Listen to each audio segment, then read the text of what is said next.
Welcome back to my another mini blog. আজকে চলে এলাম তোমাদের সঙ্গে শেয়ার করতে মনসা পুজোর দিন, মানে হচ্ছে 17ই অগস্ট, যেদিন মেন মনসা পুজো ছিল, মায়ের বিয়ে। সেদিনের ব্লগ নিয়ে তোমাদের সঙ্গে শেয়ার করতে এলাম। সেদিন চলছিল মায়ের পুজো, তখন সমস্ত ভোগ আমরা নিবেদন করেছি। ভোগ দেখুন, ভোগ দেখলে দুর্ভোগ কাটে। এদিনও আমাদের পাঠ বিশ্বহরি এবং হচ্ছে নয়নাক দুজনেই পুজো একসঙ্গে হয়। মায়ের সাজ এবং সবার সাজ কেমন হয়েছে এবং মালা পরে কেমন লাগছে অবশ্যই কমেন্টে কিন্তু জানাতে ভুলবেন না।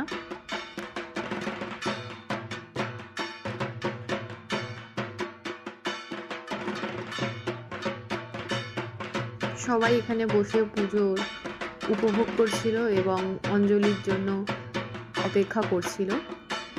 চ্যানেলটিকে সাবস্ক্রাইব করতে ভুলবেন না। Thank you for